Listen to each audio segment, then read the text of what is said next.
नाज़रीन अस्सलाम वालेकुम। अब तक डॉक्टर दानिश आपके साथ।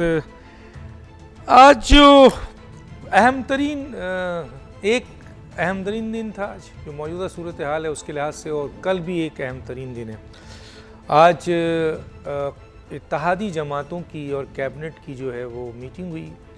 इत्तेहादी जमातों में बड़ा दो टोक आज फैसला किया है। फिर पार्लियामेंट का इजलास हुआ, वहाँ पे भी दो टोक फैसला किया गया है। अब ये इलेक्शन जो है वज़ीर आज़म ने इशारा दे दिया है कि ये अक्टूबर या नवंबर में होंगे, और इत्तेहादी जमातों का इस पे कंसेंसस है।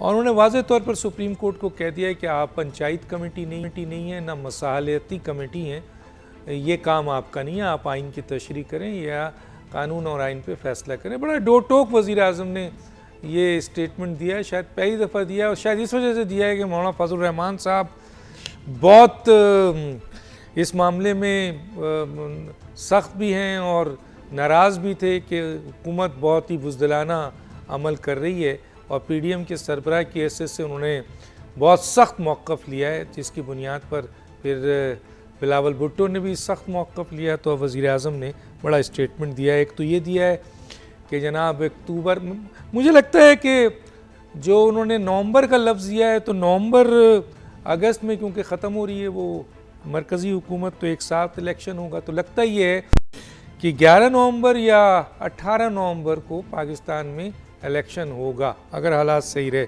वरना इससे भी आगे बढ़ सकता है। आगे चलते हैं।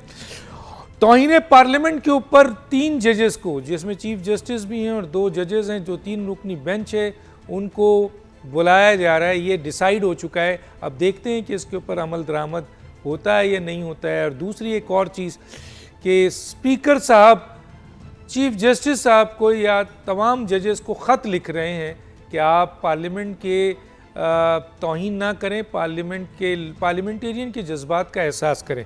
लेकिन दूसरी तरफ पार्लियामेंट की 2 करारदादों को सुप्रीम कोर्ट ने डस्टबिन की नज़र पहले ही कर दी है, और जो कानून था जो बनाया था उसको मुअत्तल करके उसको भी डस्टबिन में कर दिया है। इसके बावजूद स्पीकर साहब और पार्लियामेंटेरियन की ये ख्वाहिश कि ख़त लिखा जाए, देखते हैं इस ख़त का क्या होता है।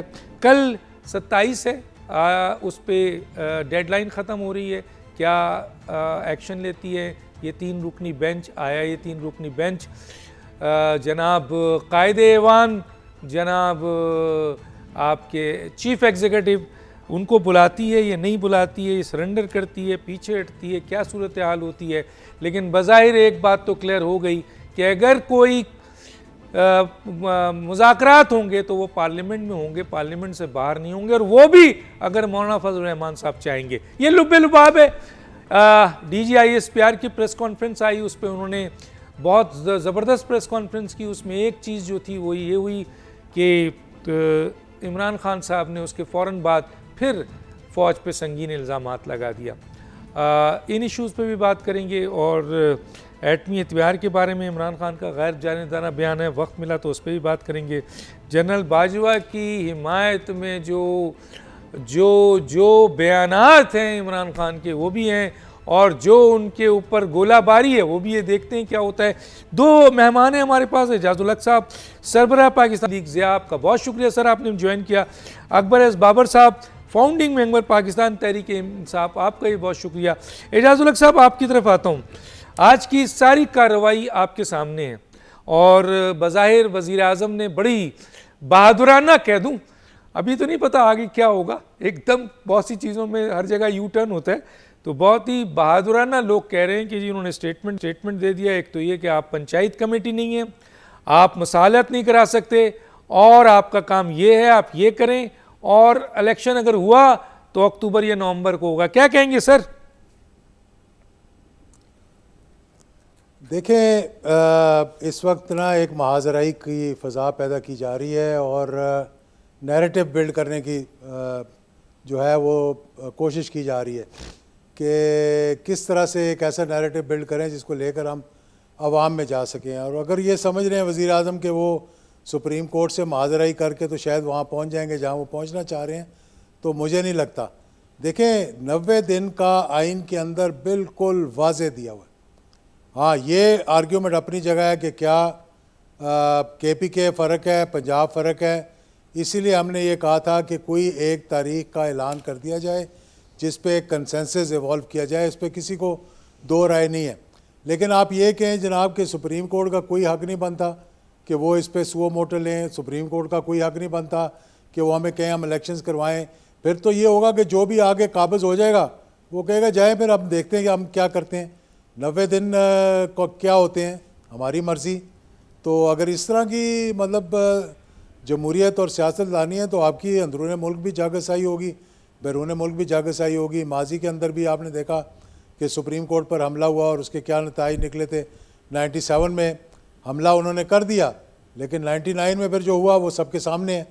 तो ये चीज़ें बिल्ड होती हैं आहिस्ता आहिस्ता डॉक्टर साहब, इनको बिल्ड नहीं होने देना चाहिए। और मुझे लग रहा है इस वक्त कि PMLN को, जिसके वज़रा अब आपस में पार्लियामेंट के अंदर गुत्थम गुत्था भी हो गए, एक दूसरे पे गाली गलौज भी उन्होंने कर दी, ये फ्रस्ट्रेशन है जो निकल रही है। और पीपल्स पार्टी ने बड़े आराम से एक अच्छे अंदाज में एक पैगाम दे दिया है इस्टेब्लिशमेंट को भी, कौम को भी, कि देखें हम तो लचक है, हम में बाकी जमातों के अंदर कोई लचक नहीं है, मौलाना फजल रहमान में कोई लचक नहीं है, PMLN में कोई लचक नहीं है, और यहाँ तक कि कुछ हद तक PTI को भी कह सकते हैं आप कि इनमें भी लचक नहीं है। दूसरा, PMLN को PTI वहाँ ले गई है कि जहाँ पर उन्होंने अपना बदला ले लेना है, कि यह सड़कों पे घसीट रहे थे, हमारा पेट चाक कर रहे थे, और हमें लड़काना से लेकर और ग्वादर तक, और ग्वादर से लेकर खैबर तक की सड़कों पे घसीट रहे थे। अब हमने तुम्हें उस बंद गली में भेज दिया है जहाँ से तुम फिर अगर नायल हो गए तो उन्होंने फिर उसके डंके की चोट पे कहना कि जी अब किसी हमारे बंदे को बना दें वज़ीर आज़म। तो मुल्क का तो नुकसान ही हो रहा है ना इसमें। हम ये कह रहे हैं कि भाई आप बैठ जाएं, खोल दें असम्बली के दरवाजे। आज भी ये हुआ कि PTI के लोगों ने जाने की कोशिश की गई, उनको मना किया गया। खोल देते दरवाजे, उनको जाके बैठने दें वहाँ। क्या क़यामत आ जाएगी इसमें अगर वहाँ बैठ कर कोई बातचीत हो जाएगी, कोई मुज़ाकरात हो जाएंगे। चलें, ये अच्छा है कि वज़ीर आज़म ने कहा स्पीकर के ज़रिए मुज़ाकरात करें। अगर स्पीकर करना चाहें तो बहुत अच्छी बात है, मुज़ाकरात होने चाहिए। मैं ये कहता हूँ गुफ्तगू अगर बंद हो जाएगी, गुफ्तगू शनीद बंद हो जाएगी तो तमाम गलियाँ बंद हो जाएंगी। हमें कोई ना कोई टनल का रास्ता वो खुला रखना चाहिए जिसके आखिर में एक लाइट नज़र आए कि there is a light at the end of the tunnel. अगर वो लाइट नज़र नहीं आएगी तो फिर जमहूरियत भी अंधेरे में है, कौम भी अंधेरे में है, मईशत भी अंधेरे में है, और इस बंद गली के अंदर सब दाखिल हो जाएंगे, फिर किसी को निकलने का रास्ता नहीं मिलेगा। अच्छा सर, यहाँ पर दो बात सर।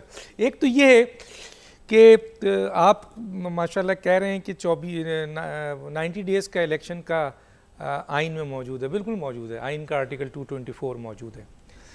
लेकिन सर इस आइन के आर्टिकल 224 को जो उसकी आइन शिकनी की है वो तो सुप्रीम कोर्ट ने की है, और उन्होंने कहा है कि 90 दिन के अंदर या उसमें कुछ दिन आप और कर लें। 1 सेकंड का भी इजाफा आइन की खिलाफ वर्जी। एक तो ये, दूसरा ये है कि इसमें तो कोई शक नहीं है ना सर कि सुप्रीम कोर्ट पंचायत कमेटी नहीं है, ये उसका काम नहीं है सर, ये उसका काम नहीं है मसालत कराए। आप सही कह रहे हैं कि बातचीत होनी चाहिए, बिल्कुल होनी चाहिए, पार्लियामेंट में हो या पार्लियामेंट के बाहर हो। माजी में इमरान खान साहब का जो रवैया रहा है और जिस तरह उन्होंने मुज़ाकरात को उठाकर फेंका है और क्या क्या स्टेटमेंट दी है, जाहिर है इसका रिएक्शन तो आना है। एक तो चीज़ है सर। अब यह है कि ये मुझे बताएं कि सुप्रीम कोर्ट का ये स्टेटमेंट आप कैसे देखते हैं, क्योंकि आपने उधर तो काउंटर कर दिया, लेकिन इधर भी कीजिए कि सुप्रीम कोर्ट कहती है कि जनाब आइन में 90 दिन लिखा है, लेकिन अगर आप इमरान खान से बात कर लें, कोई डेट तय कर लें तो हमें बताएं, हम वो डेट दे देते हैं। सर ये सुप्रीम कोर्ट का काम है? इसीलिए सुप्रीम कोर्ट के 3 जजेस को पार्लियामेंट तौहीन पार्लियामेंट में बुला रही है। इसके ऊपर भी कमेंट्स कर दें तो मैं ज़रा अकबर एस बाबर की तरफ जाऊं। देखें डॉक्टर साहब, हम इतना ऐसे ना करें कि हम आइन का मजाक उड़ा लें और पार्लियामेंट का भी मजाक बना दें। एक दूसरे अदारों को खींचतानी नहीं करनी चाहिए। अगर आप 90 दिन में इलेक्शन नहीं करवा रहे तो फिर कौन बीच में पड़ेगा, मुझे बताएं आप। अगर आप गुफ्तगू नहीं कर रहे तो कौन बीच में पड़ेगा? वो अभी तक आपको रास्ता देने की कोशिश कर रही है सुप्रीम कोर्ट। सबसे पहला लफ्ज़ उनके थे कि आप बैठकर मुज़ाकरात कर लें तो हम आपको टाइम देने के लिए तैयार हैं। क्यों ना टाइम दें वो? क्या वो ये कंटेम्प्ट में ले आए वज़ीर आज़म को? मैं आपको ये बता दूं कि अगले 2 दिन के अंदर अंदर डॉक्टर साहब दूध का दूध और पानी का पानी हो जाएगा। या तो अदारों के बीच में ऐसी महाजराई होगी कि जैसी आज तक पाकिस्तान की तारीख में कभी नहीं हुई, कि आप सुप्रीम कोर्ट के अहकामात को नहीं मानेंगे, आप खुली डिफाइंस कर देंगे। अभी तक पार्लियामेंट भी बच बचा के चल रही है, सुप्रीम कोर्ट भी बच बचा के चल रही है। अगर ये हेड ऑन हो गया तो फिर जैसा आज सिराजुल हक साहब ने कहा है कि फिर इलेक्शंस नहीं बल्दियाती इलेक्शंस होंगे और फिर आप नहीं कोई और आकर इलेक्शंस करवाएगा। लेकिन सर तो हम उस सही, हद तक ना बहुत अच्छी बात की है, मुल्क लेकिन की खातिर, ये भी तो हो सकता मईशत की है, खातिर। ये भी तो हो सकता है कि सर एग्जीक्यूटिव जो है वो एक ऑर्डर के तहत एक चीफ जस्टिस को बहाल कर सकती है। तो एक ऐसे चीफ जस्टिस को जिसके ऊपर रेफरेंसेस है, इस वक्त रेफरेंसेस आ गए हैं सर, जिसके ऊपर ऑडियो आ गई है सर, इसके अलावा जिनकी आइन शिकनी के जो है ना वो फैसले आ चुके हैं, इसके अलावा ब्लूमबर्ग ने उनको कहा है कि इमरान जो इंतशार फैला रहे हैं, ये और नहीं कहा है, एक बहुत बड़े जरीदे ने कहा है कि इमरान जो इस वक्त इंतशार फैला रहे हैं इस मुल्क में, उसकी सुपरविजन, उसकी अयानत, उसकी एबिटेट का लफ्ज़ है, यानी आनत का जुर्म अयानत का चीफ जस्टिस कर रहे हैं। तो ऐसे चीफ जस्टिस को जिस पे रेफरेंसेस हो मिसकंडक्ट के और आपके इस बुनियाद पे कि जिन्होंने इख्तियारात से तजाविज़ किया है, इसके अलावा गैर कानूनी फ़ैसले किए हैं और इसके अलावा ऑडियो टेप्स आ गई हैं, इसके अलावा ब्लूमबर्ग का बहुत संगीन इल्ज़ाम है, तो हुकूमत अगर एक एग्जीक्यूटिव ऑर्डर से चीफ जस्टिस को फारिग कर दे तो सर इस तरफ तो पार्लियामेंट खड़ी है, 13 सियासी जमातें खड़ी हैं, कानून खड़ा है, आइन खड़ी है, फौज खड़ी है, इलेक्शन कमीशन खड़ा है, आपके साथ कौन है सर? आपके साथ तो आपके सुप्रीम कोर्ट के 7 सीनियर जजेस नहीं हैं जी सर। 8 मैं इस पे आपसे कमेंट्स लूंगा, लेकिन मैंने पहले सवाल दे दिया है। मैं अकबर यही सवाल करूंगा सर। अकबर एस बाबर पे बैठे हुए, बुरी बात है सर उनसे पूछ लूं। अकबर एस बाबर साहब कैसे देखते हैं इन तमाम सिचुएशन को? बिस्मिल्लाहिर्रहमानिर्रहीम। बहुत शुक्रिया। आपके प्रोग्रामों में हम हालात का जो ड्रिफ्ट था, जिस तरफ हालात जा रहे थे, मेरे ख्याल में बड़े तफसील से हम इस पे बात कर चुके हैं। सबसे पहले तो ये कि मेरी ज़ाती राय में जो ये मामलात हैं, they've reached a point of no return. आगे क्या होगा उस पर हम बहस कर सकते हैं और देख भी सकते हैं। दूसरा मेरा जो इम्पोर्टेंट जो मैं बात कहना चाहता हूँ वो ये कि इशू को समझिए। इशू ये नहीं है कि 90 दिन के अंदर इलेक्शन कराने हैं। पाकिस्तान की सियासत में और ये तारीख़ में हर जगह यह है कि जब एक डाका डलता है, और पाकिस्तान के इक़्तिदार पे डाका डला, तो जब भी डाका डलता है तो उसके अगर वो कामयाब भी हो जाए, कुछ अरसे बाद डाके की लूट पे लड़ाई होती है। यहाँ पे डाका जो था वो इक़्तिदार पे डला था, और आज जो उसकी की प्लेयर्स हैं वो एक दूसरे को खुद एक्सपोज कर रहे हैं। यानी जो इक़्तिदार पे डाका डला था उसके जो की प्लेयर्स हैं, एक कहता है इससे बड़ा झूठा कोई नहीं है, एक कहता है ये गद्दार है, तीसरा कहता है कि मैं तो अहकामात पे अमल कर रहा था। ये वो की प्लेयर्स हैं। और जब आप ये, उस वक्त मैं पूछता हूं कि आइन किधर था, उस वक्त आइन का तकद्दुस किधर था? ये जो आइन और आइन के तकद्दुस की बात करने वाले हैं, ये बेसिकली स्टेटस को रखना चाहते हैं जो मेन पावर ब्रोकर्स ने आपस में बंदरबांट की हुई है। अगर तो ये आइन को नाफिज करना चाहते हैं तो जावेद चौधरी का जो 2 कॉलम थे उसने तो आपके आइन की धज्जियां उड़ा दी। उसने कहा कि आपके बड़े से बड़े जो फैसले हैं हाईएस्ट जुडिशल फोरम्स, वो किस तरह हुए, किसके कहने पे हुए। कम से कम आप उनको तो नोटिस लेते, आप उनको तो बुलाते इसी सू मोटो इख्तियारात के तहत कि भाई ये तो आपने बड़ी संगीन बात लिखी है, इन किरदारों को सामने लाएं, इनसे पूछगछ करते कि ये तो आपने आइन की धज्जियां उड़ा दी। तो ये जो आइन का 90 दिन और इलेक्शन और 1 मिनट आगे और 1 मिनट पीछे और अचानक महीने भी आगे हो सकते हैं, ये डाइवर्शन है। This is not the issue. Issue है कि इक़्तिदार पे जंग हो रही है, एक इक़्तिदार पे हमें डाका डला। अब वो जो एक ताकत है, एक पार्टी है, वो दोबारा इक़्तिदार में बाय हुक और बाय क्रोक आना चाहती है और उसकी सहूलतकारी हो रही है। और वो चाहते हैं कि किसी तरह से सितंबर से पहले पहले ये तमाम मामला तय हो जाए, क्योंकि उसके बाद उनको हालात बदलते नजर आ रहे हैं, जिसकी वजह से ये तमाम सियासत की बिसात जो है और मुख्तलिफ जो फैसले हैं उसको शायद आप किसी और अंदाज में देखेंगे। तो ये एक पावर प्ले है, it has nothing to do with the constitution.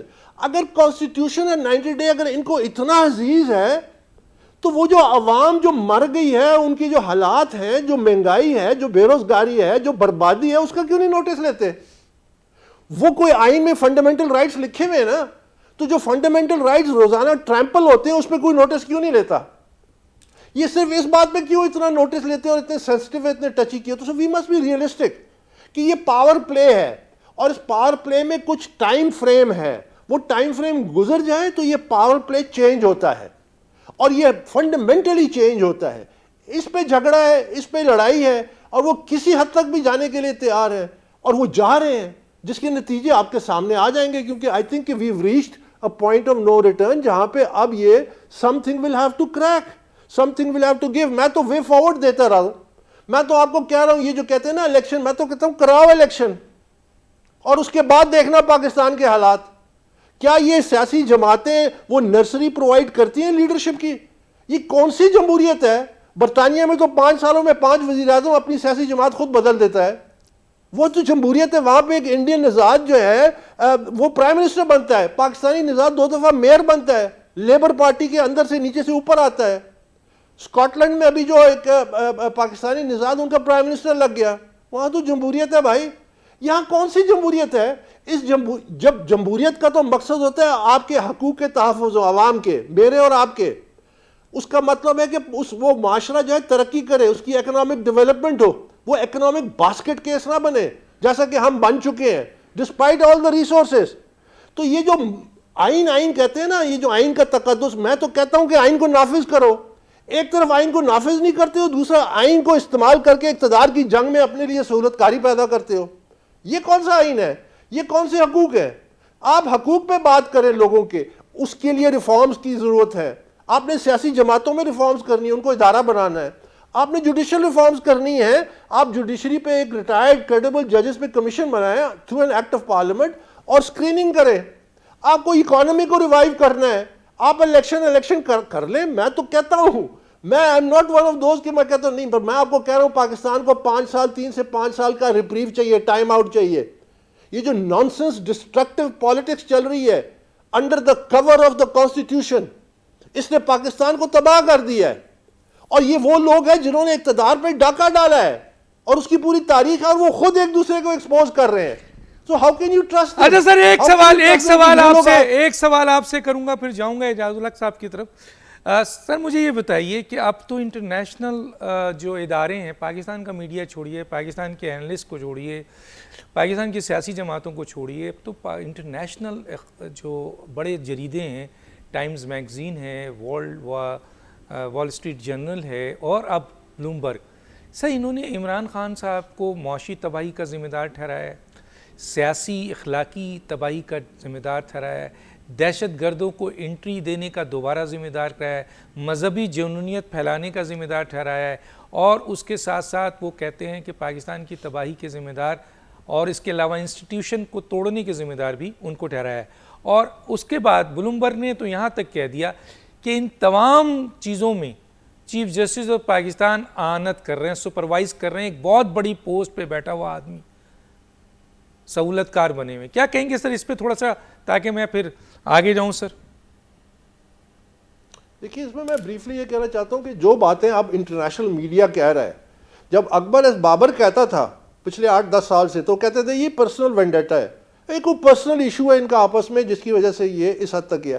मेरे सामने रियलिटी आ गई थी, मैंने इमरान खान को परख लिया था और मैंने जब उसको परखा, उसका इम्तिहान लिया, वो उसमें मुकम्मल तौर पर नाकाम हुआ, तो मुझे वो आज की तबाही 10 साल पहले नजर आ गई। इतनी तो हमारे में भी नजर थी, इतना तो हमारा भी विजन था, हमने सियासत की थी, हमने पार्टी बनाई थी, जीरो स्क्रैच से शुरू किया था। तो वो जब चीज नजर आ गई तो मैंने स्टैंड ले लिया। आज वो एक एक करके, ना कोई विजन है, ना कोई आइडियोलॉजी है, ना कोई कॉम्पिटेंस है, ना कोई टीम बिल्डिंग है, ना कोई आगे कोई पॉलिसीज है। यही बातें अब इंटरनेशनल मीडिया कह रहे हैं। जब मैं कहता था तो ये कहते थे कि जी ये तो पर्सनल इसका वेंडेटा है। देखिए मैंने जब ये केस चल रहा था मेरा फॉरेन फंडिंग का, अब आप अंदाजा लगाइए, उसे याद आया कि Imran Khan suddenly last 2 weeks कहता है फॉरेन फंडिंग केस खत्म हो गया। यानी कोई सोचने वाली बात है कि 18 को पेशी थी, 2 अगस्त पिछले साल इसका फैसला है, चीफ इलेक्शन कमिश्नर बैठ के कहते हैं कि जी हमने फैसला कर लिया, हमने अनाउंस कर दिया, ये सिर्फ हम शो कॉज प्रोसेस से गुजर रहे हैं, उसका भी फैसला आ जाएगा। ये मैदान कारसाज सजा हुआ है, इंशाल्लाह उसका मैं साबिर हूँ आ जाएगा। वो कहता है जी केस खत्म हो गया फॉरेन फंडिंग का।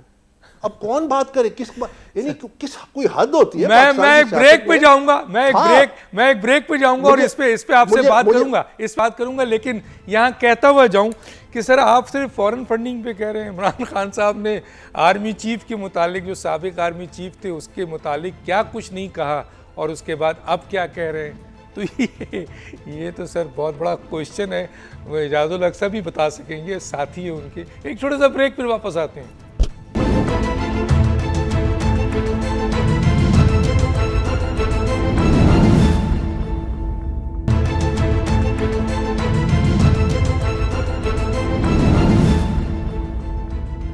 वेलकम बैक जी। एजाजुल हक साहब, सवाल कर दिया था, जवाब हाजिर। देखें डॉक्टर साहब, एक दो चीज़ें अकबर बाबर साहब ने जो कही है ना, वो मैं उस पर थोड़ी रोशनी डालना चाह रहा हूँ। ये सारी, मैं वो ये नहीं कह रहे, ये सारी कौम कह रही है। देखें डिवाइड देखें कितना हो गया इस मुल्क के अंदर, कि आप आज से कह रहे हैं कि सितंबर में आने वाले किन की फेवर करेंगे, और आज जो बैठे हुए हैं वो किन की फेवर कर रहे हैं। यानी चीफ जस्टिस के ऊपर आप कोई ऐसा इल्ज़ाम नहीं लगा सकते जिससे कि आप कहें कि उन्होंने कभी कोई ऐसा काम किया हो जिस पे उन पे कोई इल्ज़ाम लगाया जाए। उनकी सास और किसी खातून से कोई बात कर रही हैं, उसके अंदर कुछ भी नहीं है। आप उसको दोबारा सुने बात को, गुफ्तगू को, उसको लीक कर दिया आपने। यानी इतनी भी शर्म नहीं है, इतनी हया नहीं है कि आप ख़वातीन के टेलीफोन टैप करवा रहे हैं और उसके बाद उनको नशर करके सोशल मीडिया के ऊपर डाल रहे हैं और पाकिस्तान के जो है नेटवर्क है उसके ऊपर डाल रहे हैं। दुनिया हमारी जागसाई कर रही है। यानी कि अब अभी से हमने तय कर लिया है कि सितंबर में आने वाले सबको रिलीफ दे देंगे और जाने वाले जो हैं वो किसी और को रिलीफ दे रहे हैं। फिर एक अखबार ब्लूमबर्ग का, या ब्लूमबर्ग का कोई आपने देख लिया, रॉयटर्स का देख लिया, तो जो पाकिस्तान के बारे में छपवाया था इन्होंने रोग आर्मी का, वो आपको भूल गए आप। ये तो कोई भी करवा सकता है, पता भी लग गया था किसने करवाया है, कैसे करवाया है। जिनके बारे में वो इश्तिहार छापा गया था उनको भी पता लग गया था। पहली बात ये। दूसरी बात ये, देखें 14 जमातें इकट्ठी हुई हुई हैं। 14 जमातें क्या कोई इलेक्शन की तारीख नहीं दे सकती? वो कहते हैं या हमारा वजूद रहेगा या इनका वजूद रहेगा। मैं किसी की फेवर नहीं कर रहा, या हमारी सियासत रहेगी या इनकी सियासत रहेगी। ये कौन सी जमहूरियत है ये? और फिर हम ये कहें जनाब कि हमें आइडियल जमहूरियत चाहिए, तो फिर आइडियल जमहूरियत के लिए आइडियल लोग भी चाहिए, आइडियल पॉलिटिकल पार्टीज़ भी चाहिए आपको। यहाँ तो मरूसियत है, कोई बेटा है, कोई बेटी है, कोई चाचा है, कोई मामा है, सारों को लाकर आप बैठा दें और कहें जनाब कि हम जमहूरियत कर रहे हैं यहाँ पर इस मुल्क के अंदर, ये हमारी पार्टी, और कहते हैं अपने मुंह से कि हम हुक्मरान जमात हैं। यानी कि they are the rulers. This is what they say, this is what they convey to the people. तो मैं नहीं कह रहा कि भाई कोई दूध का नहाया हुआ है, सारे ही इस किस्म के हैं, और कोई भी ऐसा नहीं है जिसने कि इक़्तिदार को इनडायरेक्टली कब्ज़ा न किया हो और किसी को निकलवाया ना हो वहाँ से। तो ये सारी चीज़ें तो हमारे सामने है जो कुछ हो रहा था। अब DGISPR की आपने थोड़ा सा प्रेस कॉन्फ्रेंस के बारे में कहा, उन्हें क्यों प्रेस कॉन्फ्रेंस करनी पड़ी? क्योंकि एक आउट ऑफ कॉन्टेक्स्ट जो है उनका बयान जो है माजी के जो थे चीफ ऑफ आर्मी स्टाफ, वो छाप दिया गया कि वो हिंदुस्तान के साथ सुलह करने की कोशिश कर रहे थे या हिंदुस्तान के साथ सॉफ्ट थे। तो वो रिफ्लेक्ट ये हो रहा था कि जैसे इंस्टीट्यूशन का वो है। मुझे पता नहीं उन्होंने कहा कि नहीं कहा। फिर जावेद चौधरी साहब के जितने आए हैं कॉलम, वो डिनाए हुए हैं। क्या नाम था, मेतला के जितने आए हैं वो डिनाए हुए हैं। जिस शख्स का इंटरव्यू छापा जा रहा है वो डिनाई कर रहा है और उस पर कदगन है, वो जवाब दे नहीं सकता सामने आके। तो हम उसको लेकर ये कहें जनाब कि उस पर हमें चाहिए कि सुओ मोटो लेके तो इंक्वायरी बुलवाएं। कौन है वो? कहाँ से ऑथेंटिसिटी आई है उनकी? क्या कोई है ऐसी चीज़ जिस पे हम कह सकें कि ये ऑथेंटिक है? डॉक्टर साहब नहीं, आपने बिल्कुल सही कहा है ये चीजें जो कि है- जब तक ये देखिए कह रहा हूं। ऑफिशियल सीक्रेट एक्ट के तहत आता है ये मामला, आर्मी चीफ रहे हैं और जी, वो बिल्कुल। जब तक तस्दीक नहीं करते हैं कोई भी, या मैं खड़ा होकर कह दूं वो ऑथेंटिसिटी तो नहीं हुई ना उसकी, बिल्कुल आप, मैं एग्री करते। लेकिन सर खान साहब जो अच्छा, खान साहब जो जनरल साहब के बारे में कह रहे हैं, और अगर आप इजाज़त दें तो मैं एक वीडियो भी दिखा दूं कि खान साहब उसके बारे में क्या कहते थे। थोड़ी देर की वीडियो है सर, ज़रा देख लेते हैं, दिखाइए ज़रा वीडियो। खान साहब आर्मी चीफ के बारे में, जो साबिक आर्मी चीफ के बारे में कल क्या कह रहे थे और आज क्या कह रहे हैं। So do you have any concern about the role of the military in Pakistani society that you would seek to change if you were elected? In fact, the military in Pakistan right now never has an army chief played a role as he has today. He has time and time again stated that he stands for Pakistan's democracy. He stands behind Pakistan's constitution. He stands behind Pakistan's Supreme Court. Now, and he has ruled out there's no chance of martial law in Pakistan. So this is a welcome change in our country's history. You see, when you... I have absolutely no concerns. When you talk about military, you actually talk about the army chief. The military changes under every army chief. So military under General Musharraf would be different. And I opposed him. A military under General Bajwa, this current army chief, he is probably the most pro-democratic military man we've seen. He is being criticized by Nawaz Sharif because he's not helping Nawaz Sharif to get off his corruption cases. Ji sir, वो बात आपने जो सही कही है, बिल्कुल आपने सही कही है। मैं भी आपके साथ स्टैंड करता हूं कि जनरल बाजवा साहब ने ऐसी कोई बात कही होती तो वो खुद आके कहें। मसलन आप उनकी बात को कह रहे हैं और कोई ऑथेंटिसिटी नहीं है, लेकिन सर यहाँ तो ऑथेंटिसिटी है। आपके सामने एक वीडियो है, क्या क्या उन्होंने कलमात कहे हैं, तो लेकिन कुछ आप भी नहीं थोड़ा सा अगर मैं उधर दिखा दूं आपको, आपने देखा होगा। एक मिनट सुन ले जरा। डॉक्टर साहब, इससे बेहतर के मैं अल्फाज चुनाए हुए मोहतरमा बेनज़ीर के सुना सकता हूँ कि would you choose between Nawaz Sharif और would you choose between Musharraf. तो उसने कहा कि नवाज शरीफ ने मेरे साथ जो किया है, मेरे ड्राइवर के या चौकीदार के घुटनों में सुराख करा दिए हैं, ड्रिलिंग करवा दी हैं, किसी की कमर तोड़वा दी है, मैं तो मुशर्रफ को चूज़ करूँगी। वो तो 100 दर्जे बेहतर है इससे, नवाज शरीफ से। इसके बाद फिर मैं नवाज शरीफ साहब के आपको सुना देता हूँ। 90 से उठा के देख लें कहाँ कहाँ तारीफ की है और कहाँ कहाँ ये जरा मुख्तलिफ है सर एजाज साहब, ये मुख्तलिफ तो है। ये नहीं, इसमें आप आर्मी चीफ की, स्टोरी एक आर्मी चीफ की तारीफ कर रहे हैं। मैं आपको बताऊं, अच्छा सर नहीं मेरी बात सुने डॉक्टर साहब। सर जब वो आर्मी चीफ जब तक बैठा होगा ये सारे तारीफ करेंगे। जिस दिन वो उतर जाएगा, और जब बैठा होगा तो बूट पॉलिश करेंगे, जब उतर जाएगा तो वो गाली देंगे उसको। ये तो यहाँ हमारे, ये तो वतीरा है हमारा, जिसकी वजह से ये मुल्क तरक्की नहीं कर रहा, जिसकी वजह से गलत फहमियाँ पैदा होती हैं, जिसकी वजह से इस मुल्क के अंदर बेचैनी है, जिसकी वजह से महंगाई है, बेरोज़गारी है, क्योंकि हम अदारों को काम ही नहीं करने देते। हम चाहते हैं कि सारे अदारे जो है वो एक शख्सियत के गिर्द सारे अदारे घूमें, ये नहीं कि अदारों के गिर्द शख्सियात घूमें। तो जो आजकल ये बात की जा रही है कि ये निज़ाम जो है ये फेल हो चुका है, जिस तरह के बहुत से PMLN के लोग कह रहे हैं, कुछ पीपल्स पार्टी वाले, माजी वाले कह रहे हैं, कुछ अकबर अहमद साहब ने ये कहा है। तो यहाँ रिफॉर्म्स की ज़रूरत है, जमहूरियत को बेहतर करने की ज़रूरत है, आइन में तब्दीली लाने की ज़रूरत है, और वो तब्दीली आ सकती है 2/3 अक्सरियत के साथ। बुलाएं आज PTI को, बिठाएं पार्लियामेंट के अंदर और कहें आए बैठ के हम सारी चीज़ें डिस्कस करते हैं, कुछ बेहतरी आएगी, कुछ रिफॉर्म्स सर एक सवाल बड़ा अच्छा, एक सवाल करके अकबर इस बाबर की तरफ जाऊंगा। एक सवाल और एक लाइन का जवाब दीजिएगा सर। अगर कल इलेक्शन हो जाए और कल इलेक्शन में इमरान खान साहब हार जाएं, तो क्या इमरान खान साहब उस इलेक्शन को एक्सेप्ट करेंगे? आप उनके साथी हैं, बहुत करेंगे, क्यों नहीं करेंगे सर?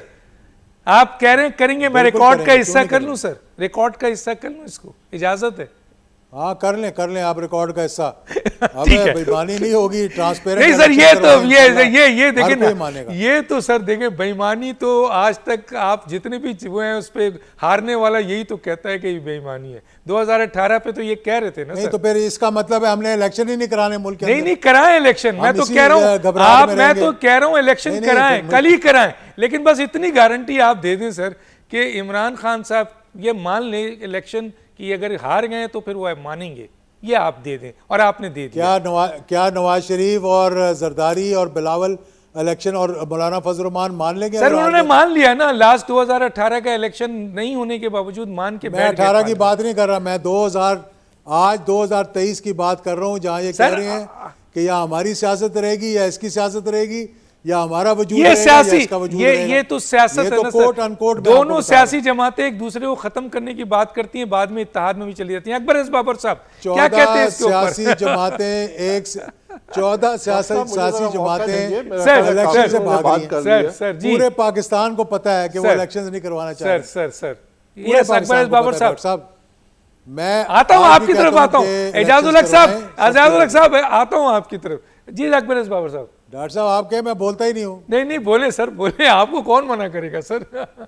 अकबर एस बाबर साहब। डॉक्टर साहब, एक तो ये कि जो जिस इंटरव्यू का जो मैंने जिक्र किया 2 कॉलम, उसमें इतनी संगीन बातें थी, उसमें सिवाय एक बात के कोई डिनाइल नहीं आया। वो भी इनडायरेक्टली दूसरे जर्नलिस्ट के जरिए आया, अगर आपको याद हो, मंसूर अली खान साहब के जरिए। उन्होंने बाकायदा सिर्फ एक पोर्शन, उसका एक पोर्शन भी नहीं है, एक छोटा सा वो उन्होंने डिनाई किया, बाकी उन्होंने डिनाई नहीं किया। लेकिन उसमें जितनी संगीन बातें हैं उसका नोटिस नहीं रहना चाहिए। यानी उस पे इतनी संगीन आइन, आपका आइन की कोई हैसियत ही नहीं रहती अगर वो बाकी बातें जिसको वो ओन कर रहे हैं और डिसओन नहीं कर रहे, और उस पर कोई कार्रवाई ना हो। और जहां तक sir authenticity, sir Akbar S Babar साहब यही ऑथेंटिसिटी है ना। मेरी सुन ले डॉक्टर, मेरी बात सुन ले सर, एक छोटी सी बात। मैं जनरल बाजवा से मिला ड्यूरिंग कतर से आते हुए, मैं भी मिला हूं सर, रास्ते में मिले, मेरे साथ जहाज में बैठे। मैंने उनसे इन इंटरव्यूज़ के बारे में पूछा और कुछ और बातें पूछी। उन्होंने साफ तौर पे कह दिया कि मैं इस वक्त लो प्रोफाइल में हूँ, मैं किसी इशू पे बात करना नहीं चाहता, और जब बात करूँगा जब ज़रूरत पड़ेगी। तो मैंने कहा सर ये इंटरव्यू दिया, उन्होंने साफ तौर पर ये मुझे कह दिया कि भाई इस सिलसिले में कोई मुझसे रिलेट ना किया जाए। तो सर सवाल ये है कि ऑथेंटिसिटी क्या है? मेरी बात फिर मैं बता रहा हूँ आपको ना, मैं बता रहा हूँ कि उन्होंने खुद ही दूसरे साफी जो है, मैं तो नहीं कह रहा, मीडिया में मंसूर अली खान खुद कहते हैं कि तो सर क्या वो उनका स्टेटमेंट, क्या उनका स्टेटमेंट ऑथेंटिसिटी आप सुने तो सही ना। यस सर, डॉक्टर साहब आप बात बोले सर। इतनी सीरियस जब कोई बात करे तो उसकी ऑथेंटिसिटी के लिए भी आपने एस्टैब्लिश करने के लिए क्या किया? यस, बातें इतनी सीरियस पूरी मीडिया में आ गई, हेडलाइंस लग गई, बड़े बड़े सुर्खियां लग गई, पूरी सोसाइटी में डिस्कस हुआ, आपने उसकी ऑथेंटिसिटी एस्टैब्लिश करने के लिए क्या किया? आपको तो करना चाहिए कि भाई ये सब झूठ था, ऐसी कोई बात नहीं हुई, ताकि इदारे की जो क्रेडिबिलिटी है उसको मेंटेन करें। क्रेडिबिलिटी तो वो शैटर हो जाती है, तबाह हो जाती है, जब वो पूरी सोसाइटी में बात फैलती है और उसको कोई फॉर्मली उसकी ऑथेंटिसिटी को कोई डिस्प्यूट भी नहीं करता। कौन करेगा तो सर? कर रहे सर आप जो ऑथेंटिसिटी, आप जो कौन इदारे का काम है ना, यस, हाईएस्ट इदारा जो है उसकी क्रेडिबिलिटी एट स्टेक है, उसको चाहिए। अब ये बात करते हैं ऑडियोज और वगैरह की, बिल्कुल सही है, ऑडियोज ये सारी इसकी प्राइवेसी की बात, लेकिन मुझे एक और सिनेरियो बताइए। एक ऑडियो कॉन्वर्सेशन है जिसमें एक कंस्पिरेसी प्लान हो रही है, बड़े से बड़े इदारे की जो है उसमें उसकी साख मुतासर हो रही है, ट्रांसपेरेंसी मुतासर हो रही है, उसकी क्रेडिबिलिटी मुतासर हो रही है। फर्ज करें या एक को बड़ा क्राइम प्लान हो रहा है, डकैती प्लान हो रही है, फोन कॉन्वर्सेशन हो रही है, ठीक है, आप क्या करेंगे? अगर आपने प्राइवेसी रखनी आप जरूर रखिए, आपके पास फोरम्स हैं जहां पे आप प्राइवेसी रखिए, लेकिन आप इन्वेस्टिगेट तो करेंगे ना कि क्या ये सच है या झूठ है। अगर आप उसको अंडर द कारपेट कर दें और वो सोसाइटी में बात फैल जाए, उस इदारे की क्या क्रेडिबिलिटी रह जाती है? तो for the sake of the institution आप इसको डिबेटिंग उसमें क्यों लाते हैं कि जी टीवी पे आके फोरम्स पे बहुत डिस्कस हो रहा है, मैं एक बात कह रहा हूं, इजाजुल हक साहब दूसरी बात कर रहे हैं, तीसरा शख्स तीसरी बात कर रहा है। Why should be such issues be left to the talk shows? इसको प्रॉपरली इसको इन्वेस्टिगेट करें, इन कैमरा करें, ताकि प्राइवेसी भी मेंटेन हो, ऑथेंटिसिटी एस्टैब्लिश होगी या खत्म हो गई, दोनों चीजें सामने ले, उसके मुताबिक एक्शन ले। सही बात। क्रेडिबिलिटी तो इस तरह होती है इदारों की। सही बात। आपको आप ये कर रहे हैं, आप ये नहीं कर रहे। मैं ये कह रहा हूं, आप जब जिस तरह मैंने कॉलम की बात की, उसकी जो संजीदा नेचर थी, it made headlines and it was never disputed. उसकी ऑथेंटिसिटी को क्रेडिबली आपने चैलेंज नहीं किया, तो बात तो सिंक इन होगी। इस तरह कौन से इदारे चलेंगे? इमरान खान की आप बात करते हैं, मैंने इमरान खान के बारे में उस वक्त जब ये केस चल रहा था, मुझे बुला बुला के कहते थे कि ये केस वापस ले लो। मैंने खड़े होकर उनको कहा, ऐसे कपड़े झटक के मैंने कहा कि ये फौज को, he will blame the army, याद रखिए। कहते क्यों? मैंने कहा 3 चीजें नोट कर लो। मैंने कहा he bites the hand that feeds him. Number 2, मैंने कहा ये अपनी नाकामी डिसओन करता है, दूसरों की कामयाबी ओन करता है। तीसरा, मैंने कहा ही विल नेवर परफॉर्म। कहते क्यों? मैंने कहा because he is a celebrity looking for more fame. आज मुझे बताइए, ये 3 साल पुरानी मैं बात करूं, आज मुझे बताइए कि इसमें से कौन सी बात गलत निकली। आज वो left right and centre blame कर रहा है, ये गलत है, उसने मुझे मशवरा दिया है, इसने मुझे ये मशवरा दिया, उसने मुझे वो मशवरा दिया। So what good are you, what good are you for as a prime minister कि तुमने सारी बातें दूसरों पे डाल दी? तो तुम उधर क्या कर रहे थे? किस वास्ते बैठे हुए थे कुर्सी पे? सिर्फ इक़्तिदार के लिए? एक तरफ कहते थे 3 साल 3.5 साल की वी आर ऑन 1 पेज, आज उसको कह रहे हैं गद्दार है। सो अगर 1 पेज पे थे तो या तो आप दोनों क्यों दिया था सर? या आप दोनों गद्दार थे। नहीं, एक्सटेंशन क्यों दिया था सर? एक्सटेंशन क्यों दिया था? एग्जैक्टली। तो मैं इसलिए ये बातें कर रहा हूं कि this whole thing has nothing to do with the constitution. अच्छा सर, एक और बात अकबर बाबर, अभी फौज ने ISPR ने आकर पहली दफा ये DG साहब आए और बहुत अच्छा इन्होंने डिस्क्राइब किया और बताया कि भाई हमें अलग रखें। फौरन ही इमरान खान साहब ने फौज पे इल्ज़ाम लगा दिया कि जी फौज, मैं आया तो फौज की करप्शन जो होती है उसके ऊपर हाथ डालूंगा। हाँ। अब फौज का तो अपना एक निज़ाम है, वहां तो करप्शन होती नहीं, अगर होती भी है नहीं तो ये क्या कहेंगे? डॉक्टर साहब असली बात ये है, डॉक्टर साहब, ये पाकिस्तान का सबसे बड़ा ये जो मिथ है, मैं कहता हूं पाकिस्तान की तारीख की सबसे बड़ी फेक न्यूज ये है कि इमरान खान जो है ना वो करप्शन के खिलाफ है। 140 पे ट्रांसपेरेंसी इंटरनेशनल ने इसके दौरे इक़्तिदार में पाकिस्तान की करप्शन को पहुंचा दिया। जब ये आया था इक़्तिदार में तो 116 थी। तो मतलब for heaven sec, I mean ये करप्शन और ये इमरान खान के ये सारे डाकू चोर जिनको ये कहते थे सब इनके साथ हैं, फौज के साथ नहीं। डॉक्टर साहब, फॉरेन फंडिंग केस, एक मिनट डॉक्टर साहब, मैं कंक्लूड करूं। फॉरेन फंडिंग केस 70 सफ़े, उसमें सिवाय इसके कि पाकिस्तान की तारीख का सबसे बड़ा मेगा फाइनेंशियल फ्रॉड डॉक्यूमेंट हो गया, कंसीलमेंट हुई, बैंक अकाउंट छुपाए गए, सारी डिटेल्स आ गई पैसे के मामले। साहब मुझे ये बताइए कि बरतानिया के ये जो जमहूरियत की बात करते हैं ना, मुझे बताइए कि बरतानिया के किसी लीडर के खिलाफ उसकी कॉन्स्टिट्यूशनल बॉडी इस किस्म का फैसला दे, वो पॉलिटिक्स में सर्वाइव ठीक है सर, टीवी पे बुलाएगा? ठीक है सर, बहुत शुक्रिया आपका। मुझे एक ब्रेक पे जाना है, फिर एजाजुल हक साहब के पास एक आना है, एक छोटा सा ब्रेक, फिर वापस आते हैं।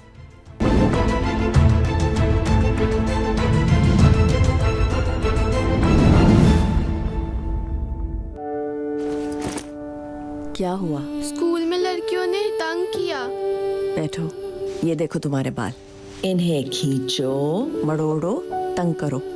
इन्हें चोट लगती है? क्योंकि ये मजबूत हैं। तुम भी तो मजबूत हो ना। एक माँ ही बनाती है बेटी को सर से मजबूत, जड़ से मजबूत। लाइफ बॉय शैम्पू का मिल्क प्रोटीन और एलोवेरा फॉर्मूला बनाए इसके बालों को मजबूत। लाइफ बॉय शैम्पू, तुम मजबूत हो। गर्मी और जर्म्स करो दूर विद डेटॉल कूल। इसका मेंथोल फार्मूला दे 5 डिग्री तक कूलिंग सेंसेशन और रखे आपको बदबू फैलाने वाले जर्म से बहुत दूर।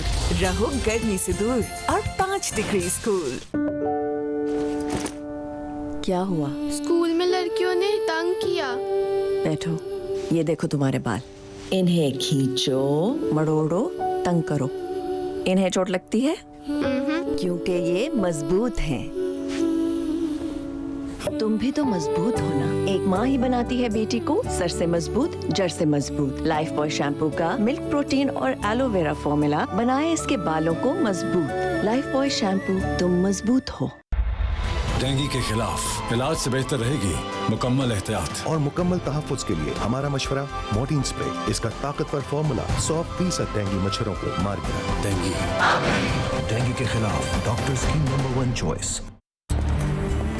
गर्मी में हर कदम लगे, चलते कोयलों पर चलना, सीट लगे जैसे खौलता तवा, और बस बन जाए अवन, पर घर आते ही हो जाता है सब cool with Dettol cool.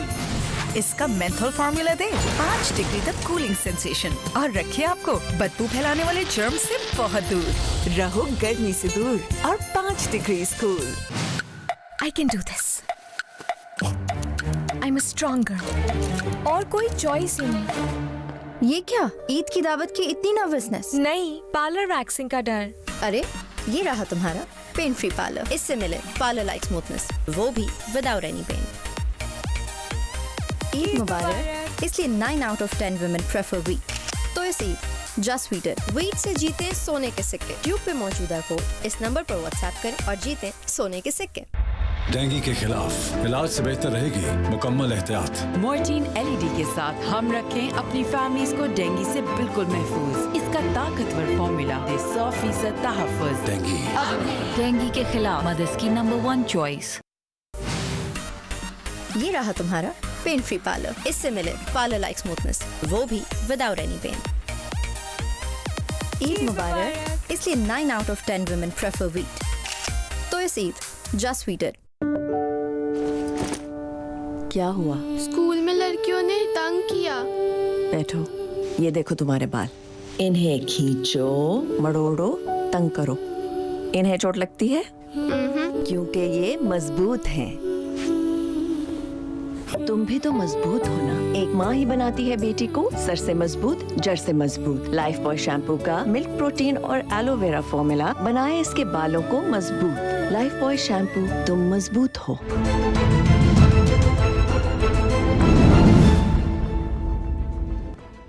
Welcome back. Ejazul हक साहब DGISPR, पहली दफ़ा ये DGISPR की प्रेस कॉन्फ्रेंस थी और सारे लेवल पर उसको सराहा गया क्योंकि उन्होंने कहा कि फ़ौज को सियासत में नहीं घटी से, फ़ौज सबकी है और आपने भी तारीफ़ की।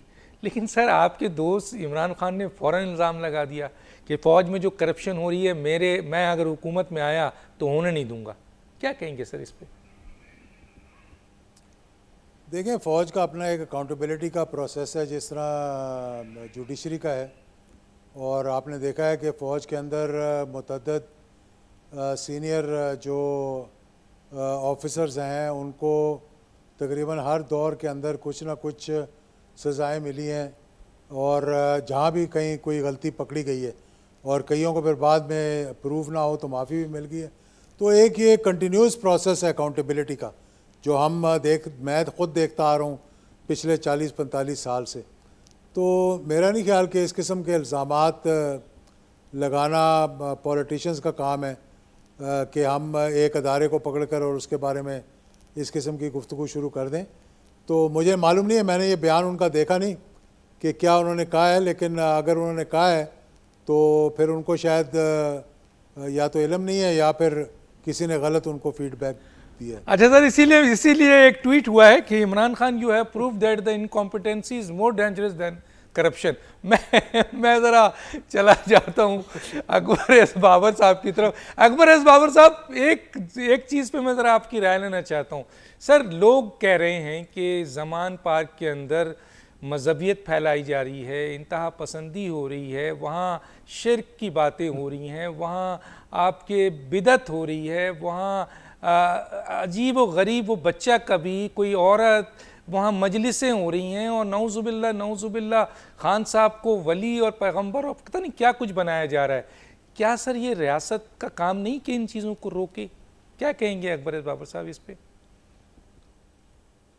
डॉक्टर साहब, ये इंतहाई हसास मामला है और मैं समझता हूँ कि इंतहाई अफसोसनाक है जिस डगर पे ये चल रहे हैं और जिस किस्म की बातें हो रही हैं, ये इंतहाई डैमेजिंग है। और ये ख़ासकर सोशल मीडिया पे जो कुछ हो रहा है, एक तो देखिए ना, मैं तो ख़ुद भी हैरान हूँ कि ये हुकूमत ने अभी जाके जो हज़ारों इन्होंने अपने सहूलतकार सोशल मीडिया के टैक्स पेयर्स मनी पे रखे थे, केपी गवर्नमेंट ने अभी जाके उनके ख़िलाफ़ कार्रवाई की है और इनके ख़िलाफ़ तो केस होने चाहिए कि टैक्स पेयर्स मनी एक पॉलिटिकल एजेंडे को फॉरवर्ड करने के लिए।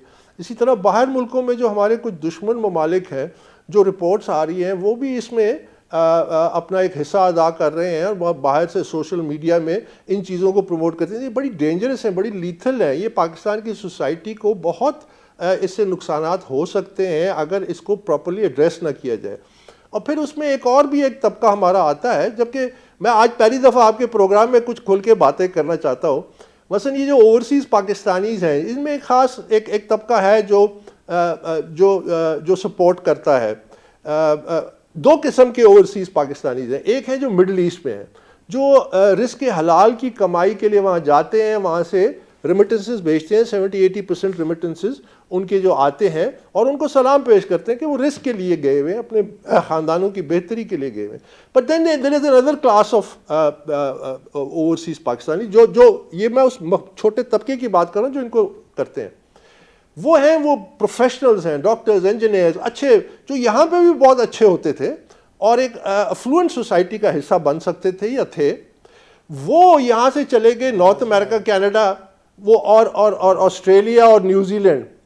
अच्छा, अब ये वो लोग हैं जो वहाँ से जाके सडनली उनके अंदर एक चीज़ है कि वो एक ख़ास तरीक़ेकार पे एक चीज़ को प्रमोट कर रहे हैं, विच इज़ वेरी अनफॉर्चुनेट, क्योंकि वो ग्राउंड रियलिटी से बहुत दूर है। और जिस तरह अंग्रेजी में कहा जाता है ना कि put your money where your mouth is। yes। अब पाकिस्तान नहीं, मुझे बात मुकम्मल करने दें, मुझे 10 सेकंड है सर आपके पास। ये पाकिस्तान जी पाकिस्तान आके पाकिस्तान के लिए लड़े, पाकिस्तान को ग्रीनर पैस्चर्स के लिए छोड़ के चले गए हैं। You forfeit the right.